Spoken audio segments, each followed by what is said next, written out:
Students, आज हम alcohols, phenols और ईथर से नेक्स्ट टॉपिक करेंगे electrophilic substitution reactions of phenol.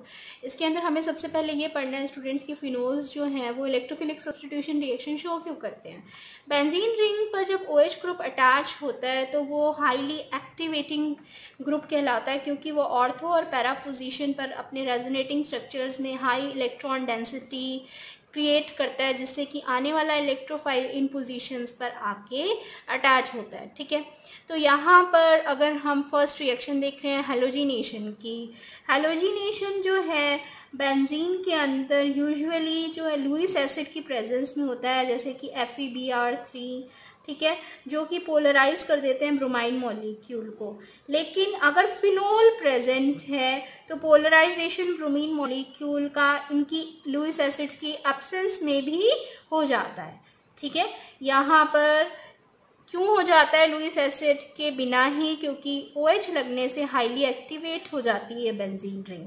तो हैलोजिनेशन रिएक्शन के अंदर जैसे कि आप देख रहे हो यहाँ पर Br2 के साथ हमने रिएक्शन करी फिनोल की इन द प्रेजेंस ऑफ वाटर, तो यहाँ पर 2,4,6 ट्राइब्रोमोफिनोल के वाइट PPT हमें कंपाउंड मिलेगा विद 3HBr।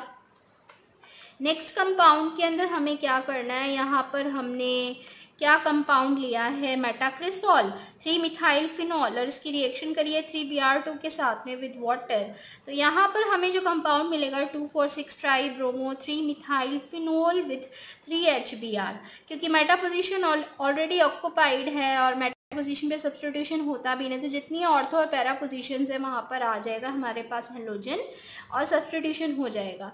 लेकिन अगर हम बात करें जो सॉल्वेंट्स थोड़े लेस पोलर हैं, तो लेस पोलर सॉल्वेंट्स की प्रेजेंस में यहाँ पे रिएक्शंस कैसे होंगी स्टूडेंट्स, उसकी प्रेजेंस में यहाँ पर जैसे Br2 के साथ हमने रिएक्शन करी इन द प्रेजेंस ऑफ CS2 ले सकते हैं, कार्बन डाइसल्फाइड, क्लोरोफॉर्म या CCl4, ये सभी कम पोलर सॉल्वेंट्स हैं, लेस पोलर सॉल्वेंट्स हैं। तो क्या होता है इनकी प्रेजेंस के अंदर कंट्रोल्ड यहाँ पर हैलोजिनेशन होगा मेजर माइनर प्रोडक्ट के अंदर, ऑर्थो पैरा पोजीशन पर ही केवल यहाँ पे हैलोजिनेशन होगा। अब हम जानते हैं इनके रीजंस स्टूडेंट्स जो हमने पढ़ा अभी तक हैलोजिनेशन के। एक्वस सॉल्यूशन में फिनोल आयनाइज हो जाता है फिनॉक्साइड आयन में, जिसकी वजह से क्या होगा कि नेगेटिव चार्ज जो है वो हमारे पास ऑक्सीजन में फिनॉक्साइड आयन पर प्रेजेंट होता है, जो कि इलेक्ट्रॉन को डोनेट करता है to the benzene ring in a big amount.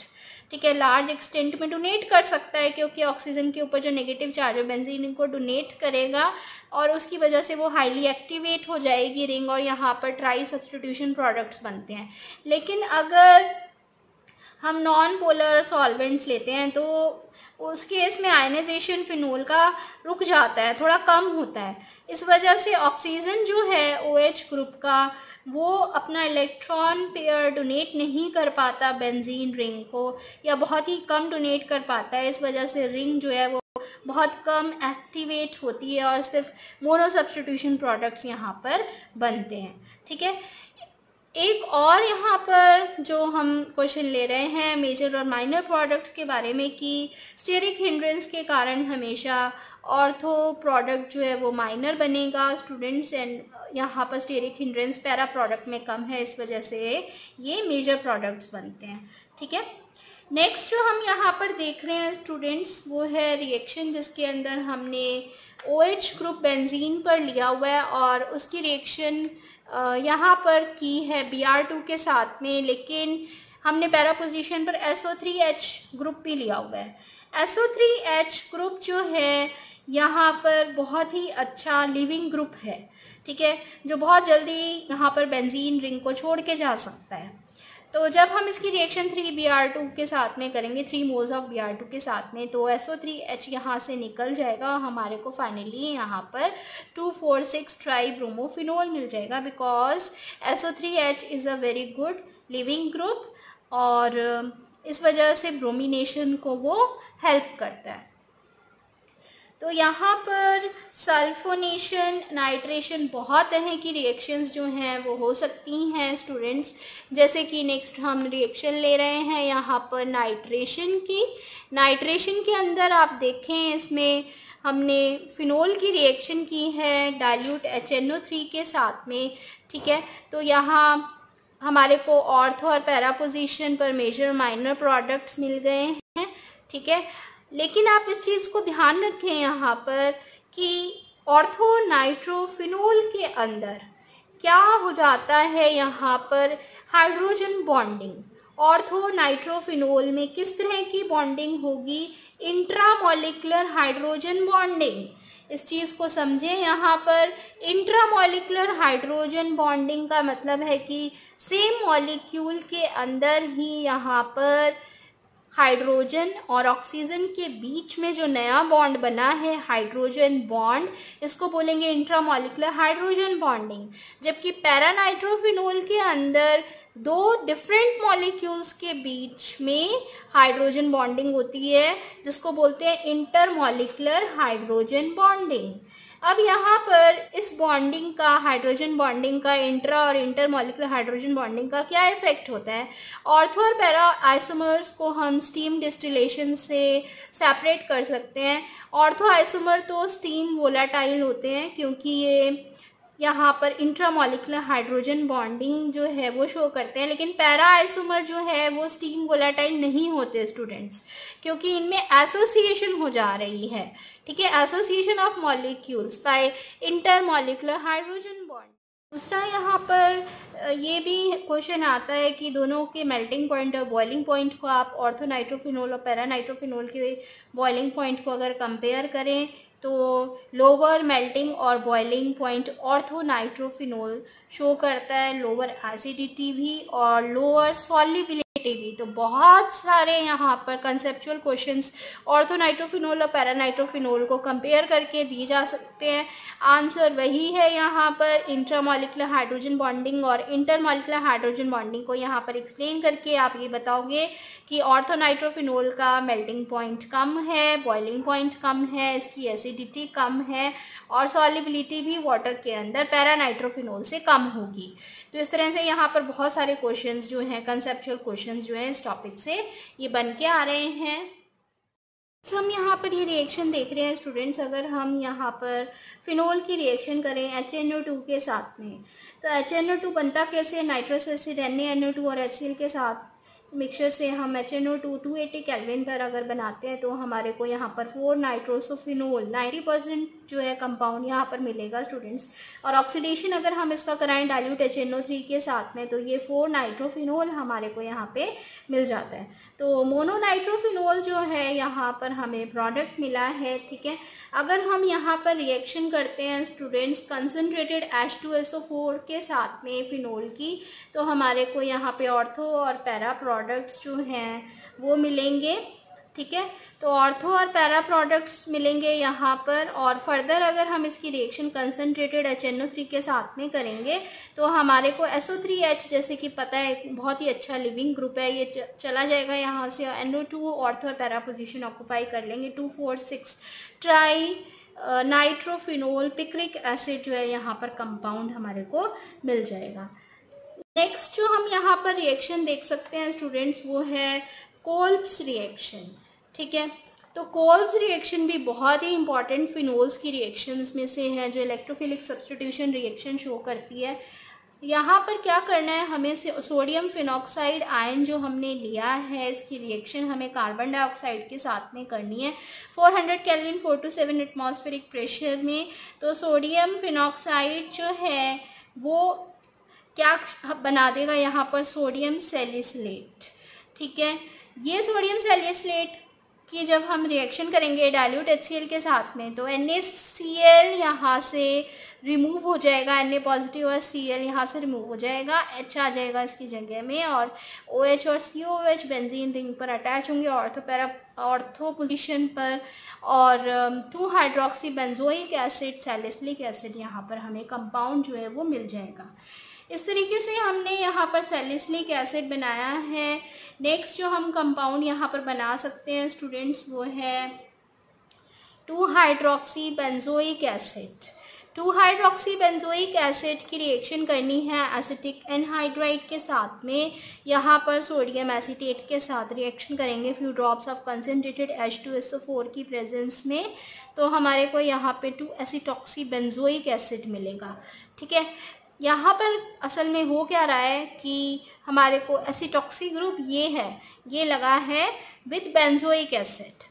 तो 2 एसिटॉक्सी बेंजोइक एसिड का जो कमर्शियल नेम है वो आपको पता है एस्पिरिन होता है। विद यहाँ पर CH3COH ग्रुप का रिमूवल होगा। तो इस तरीके से हमें कोल्ब्स रिएक्शन से बहुत ही इंपॉर्टेंट कमर्शियल कंपाउंड्स भी मिलते हैं, जिसमें सैलिसिलिक एसिड, एस्पिरिन जो हैं वो बहुत इंपॉर्टेंट हैं, जो कि एग्जाम्स में भी आपसे ज़्यादातर पूछे जा सकते हैं। नेक्स्ट जो कंपाउंड हम यहाँ पर डिस्कस करने वाले हैं स्टूडेंट्स, वो है कि अगर हम यहाँ पर इस सैलिसिलिक एसिड की 2 हाइड्रोक्सी बेंजोइक एसिड की रिएक्शन जो है फिनोल के साथ में करें, तो ये POCl3 की प्रेजेंस में यहाँ पर क्या बना देगा, सेलोल, इसका कमर्शियल नेम है इस कंपाउंड का फिनाइल सैलिसिलेट। तो phenyl salicylate compound with water यहाँ पर जो बनेगा, इसमें H और C6H5 आपस में सब्स्टिट्यूशन शो कर रहे हैं स्टूडेंट्स, याद रखें, और वाटर जो है यहाँ पर निकल गया है। नेक्स्ट में आपने देखना है स्टूडेंट्स, अगर हम यहाँ पे रिएक्शन करें सैलिसिलिक एसिड की विद CH3OH मिथेनॉल के साथ, तो यहाँ पर CH3 ग्रुप H की जगह आ जाएगा, COCH3 हो जाएगा, methyl salicylate in the presence of H2SO4। Reflux करना है, हमें कुछ ड्रॉप्स ही लेनी है H2SO4 की। तो मिथाइल सैलिसिलेट जो है वो ऑयल ऑफ विंटर ग्रीन का बहुत ही इम्पॉर्टेंट कॉन्स्टिट्यूएंट है, और परफ्यूमरी इंडस्ट्रीज़ में भी इसको यूज़ किया जाता है एज ए फ्लेवरिंग एजेंट। तो यहाँ पर हमने कोल्ब्स रिएक्शन देखी स्टूडेंट्स और उसके डिफरेंट प्रोडक्ट्स। रिएक्शन हमें यहाँ पर देखनी है students, Friedel-Crafts alkylation. Friedel-Crafts alkylation में फिनोल्स की रिएक्शन हम एल्काइल हैलाइड्स के साथ करते हैं इन the presence of anhydrous aluminium chloride. तो यहाँ पर एल्काइल सब्स्टिट्यूटेड फिनोल्स बनेंगे। जैसे हम एग्जांपल यहाँ पर देख रहे हैं, अगर हमने यहाँ मिथाइल क्लोराइड के साथ रिएक्शन करी है तो हमें पैराक्रिसोल और ऑर्थोक्रिसोल मेजर और माइनर प्रोडक्ट्स मिल जाएंगे। ठीक है, नेक्स्ट जो हमें रिएक्शन देखनी है वो है students coupling with diazonium salts. Coupling with diazonium salts के अंदर आपने क्या करना है, यहाँ पर बेंजीन डायजोनियम क्लोराइड हमने लिया है स्टूडेंट्स। ठीक है, बेंजीन, ये बेंजीन है, ये डाईएजो ग्रुप है, और ये है Cl negative. Benzene diazonium chloride की रिएक्शन यहाँ पर हमने की है फिनोल के साथ में, जिससे कि हमारे को यहाँ पर ऑरेंज डाई मिलेगी। ये हमने कंडीशंस लगानी है यहाँ पर students, weekly alkaline solution with pH 9 to 10, और यहाँ से HCl का रिमूवल हो जाएगा, H पॉजिटिव Cl नेगेटिव यहाँ से रिमूव हुआ, इनके बीच में बॉन्ड बन जाएगा। यहाँ पर ये हमारे पास बन गई है 4 हाइड्रोक्सी एजोबेंजीन। ठीक है, 4 हाइड्रोक्सी एजोबेंजीन ऑरेंज डाई जो है यहाँ पर प्रिपेयर हो जाएगी स्टूडेंट्स। ठीक है, नेक्स्ट रिएक्शन हमें यहाँ पर करनी है students, condensation with phthalic anhydride. ठीक है, इसके अंदर क्या करेंगे, आपने यहाँ पर जो है नया कंपोनेंट लेना है विच इज़ थैलिक एसिड। तो थैलिक एसिड यहाँ पर लेंगे आप, थैलिक एसिड की रिएक्शन करेंगे फिनॉल के साथ में। तो जब हम यहाँ पर रिएक्शन ले रहे हैं students condensation with phthalic anhydride, तो इसके अंदर जो है फिनोल्स की रिएक्शन हमें थैलिक एनहाइड्राइड के साथ में करनी है। थैलिक एनहाइड्राइड कैसे बनेगा यहाँ पर याद रखें, यहाँ पर हमने थैलिक एसिड के 2 मोल्स लिए हैं और वाटर मॉलिक्यूल रिमूव करेंगे तो थैलिक एनहाइड्राइड बन जाएगा, और इसकी रिएक्शन हम 2 मोल्स ऑफ फिनोल के साथ में करेंगे। आपको रिएक्शन के रिएक्टेंट्स इस तरीके से यहाँ पर लिखें कि फिनोल में से जो हमें हाइड्रोजन लेने हैं वो, और यहाँ पर थैलिक एनहाइड्राइड का कार्बोनिल ऑक्सीजन इस तरह से आ जाए, जिससे कि बस आपको यहाँ पे अब इन जो 2 बॉन्ड है इनको यहाँ जोड़ देंगे और ये कंपाउंड हमारे को मिल गया which is phenolphthalein. Phenolphthalein compound जो है as a indicator, acid based indicator lab में यूज़ करते हैं students in the presence of concentrated H2SO4। आपको ये रिएक्शन करनी है, वाटर का रिमूवल हो जाएगा। तो कंडेंसेशन रिएक्शन है ये with phthalic anhydride for phenols. ठीक है, यहाँ पर नेक्स्ट रिएक्शन जो अब हम करने वाले हैं स्टूडेंट्स वो है रिमर-टीमन रिएक्शन। रिमर-टीमन रिएक्शन के अंदर हम क्या करेंगे स्टूडेंट्स, यहाँ पर हमने फिनोल की रिएक्शन जो है क्लोरोफॉर्म के साथ करनी है इन द प्रेजेंस ऑफ NaOH। तो यहाँ पर होता क्या है कि सबसे पहले जो हमारे को मिलता है कंपाउंड 2 पोजीशन पर डाई क्लोरोमिथाइल ग्रुप लगा हुआ है और ये वैसे क्या है सोडियम फिनॉक्साइड। जब इसकी रिएक्शन 2 मोल्स ऑफ NaOH के साथ में करेंगे तो ये दोनों क्लोरीन जो है 2 OH से रिप्लेस हो जाएंगे। यहाँ पर 2 OH प्रेजेंट है, यहाँ पर वाटर मॉलिक्यूल का यहाँ पे रिमूवल होगा, CHO बन गया ये। तो ये हमारे को मिल गया यहाँ पर ONA और CHO जो फर्दर हम डाइल्यूट HCl से अगर इसकी रिएक्शन करते हैं तो ये OH और CHO 2 हाइड्रोक्सी बेंजल्डिहाइड सैलिसल्डिहाइड जो प्रोडक्ट यहाँ पर हमें मिल जाएगा with the removal of NaCl, Na positive और Cl नेगेटिव। ठीक है, NaCl का रिमूवल हो जाएगा, 2 हाइड्रोक्सी बेंजल्डिहाइड सैलिसल्डिहाइड हमें यहाँ पे प्रोडक्ट मिलेगा। नेक्स्ट जो हमें यहाँ पर देखना है स्टूडेंट्स की ऑर्थो आइसोमर प्रिडोमिनेट करता है ड्यू टू चिलेशन इफेक्ट। अगर हम एक भी ऑर्थो पोजीशन को ऑक्युपाई कर देते हैं यहाँ पर किसी भी ग्रुप से, जैसे यहाँ पर OCH3 ग्रुप से हमने ऑक्युपाई कर दिया है और रिएक्शन हमने यहाँ पर करी CHCl2 के साथ NaOH के साथ, तो यहाँ पर आने वाला जो CHO ग्रुप है वो पैरा पोजीशन पर जाएगा क्योंकि ऑर्थो पोजीशन के अंदर चिलेशन इफेक्ट के कारण स्टेबिलिटी बहुत ज़्यादा बढ़ जाती है, इस वजह से प्रिडोमिनेटली एग्जिस्ट करते हैं। लेकिन अगर पैरा पोजीशन पर CHO ग्रुप है तो वो जैसे एक्सपेक्टेड था वही प्रोडक्ट्स यहाँ पर बनाते हैं स्टूडेंट्स। यहाँ पर जो है OH और CH3 ग्रुप हैं जिसमें अगर हमने रिएक्शन करी डाइक्लोरोकार्बीन के साथ में तो यहाँ हमारे को ऑर्थो पोजीशन पर CHCl2 ग्रुप मिलेगा और पैरा पोजीशन पर CHCl2 ग्रुप मिलेगा। ठीक है, तो इसके अंदर जो है हमारे पास ये जो प्रोडक्ट मिल रहा है इसका नाम है 4 डाइक्लोरोमिथाइल 4 मिथाइल साइक्लोहेक्सा 2,5 डाइईन 1 ओन। ठीक है, ये माइनर प्रोडक्ट है। मेजर प्रोडक्ट के अंदर हाइड्रोलाइसिस पे CHCl2 क्या दे देगा हमें स्टूडेंट्स, CHO ग्रुप हमें मिल जाएगा। ठीक है, तो इस तरीके से हमने यहाँ पर देखा कि क्या रिएक्शन यहाँ पर हो रही है और क्या रिएक्शंस पॉसिबल है। यहाँ पर फिनोल की रिएक्शन अगर हमने यहाँ पर CCl4 के साथ में की स्टूडेंट्स कार्बन टेट्राक्लोराइड के साथ में इन द प्रेजेंस ऑफ NaOH, तो NaOH के साथ करने पर यहाँ पे हमें क्या मिलेगा, सबसे पहले यहाँ पर स्टूडेंट्स इंटरमीडिएट बनता है। ठीक है, तो यहाँ ONA और ऑर्थो पोजीशन पे CCl3 आएगा जिसमें 3Cl सब्सिक्वेंटली जब हम NaOH के साथ रिएक्शन करते हैं तो ये 3 OH से रिप्लेस हो जाते हैं। ठीक है, और यहाँ पर क्योंकि एक कार्बन से 3 OH अटैच हैं तो किस में कन्वर्ट हो जाएगा तुरंत COH ग्रुप में। तो यहाँ पर हमारे को जो है फाइनली ONA का हाइड्रोलाइसिस करने पर ये हमें डाइल्यूट HCl के साथ क्या दे देगा, सैलिसिलिक एसिड। तो ये जो है हम यहाँ पर देख रहे हैं कि इस तरीके से हमें प्रोडक्ट मिलते हैं। तो मैकेनिज्म देखते हैं स्टूडेंट्स। फर्स्ट स्टेप के अंदर जनरेशन हो रहा है इलेक्ट्रोफाइल का, तो कैसे हो रहा है, यहाँ पर OH नेगेटिव की रिएक्शन करोगे आप क्लोरोफॉर्म के साथ में जिससे हमें वाटर और CCl3 नेगेटिव हो रहा है। CCl3 नेगेटिव जो है फर्दर डिकम्पोज करके हमें डाइक्लोरोकार्बीन और Cl नेगेटिव बनाएगा। ठीक है, ये यहाँ पर डाइक्लोरोकार्बीन जो बना है फिनॉक्साइड के साथ में बॉन्ड बना के यहाँ इंटरमीडिएट इसने बनाया जिसके अंदर यहाँ पर आप देख रहे हो कि इस कार्बन के साथ में CCl2 नेगेटिव है और H भी है। तो ये नेगेटिव चार्ज इस H पॉजिटिव को यहाँ पर एक्सट्रैक्ट करके CHCl2 में कन्वर्ट हो जाएगा और क्या होगा कि H पॉजिटिव का जो बॉन्ड था ये वापसी में रिटर्न होगा बेंजीन रिंग पर। इस कार्बन की वैलेंसी 4 से ज़्यादा हुई तो डबल बॉन्ड O जो है वो यहाँ पर आके नेगेटिव चार्ज बना देगा। अब फर्दर जब हम इसकी रिएक्शन करेंगे विद 2 मोल्स ऑफ NaOH तो यहाँ पर 2 मोल्स NaCl के निकल जाएंगे और वाटर मॉलिक्यूल का रिमूवल होगा क्योंकि यहाँ पर 2 क्लोरीन का सब्स्टिट्यूशन 2 हाइड्रोक्सी ग्रुप से होगा जो कि किस में कन्वर्ट हो जाएंगे, डबल बॉन्ड O यानी कार्बोनिल ऑक्सीजन में यहाँ पर कन्वर्ट हो जाएगा ये।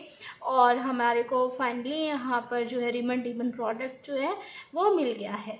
ठीक है, तो इस तरीके से हमने आज बहुत सारी इलेक्ट्रोफिलिक सब्स्टिट्यूशन रिएक्शंस इनके कंसेप्चुअल क्वेश्चंस जो बनते हैं उनको डिस्कस किया है।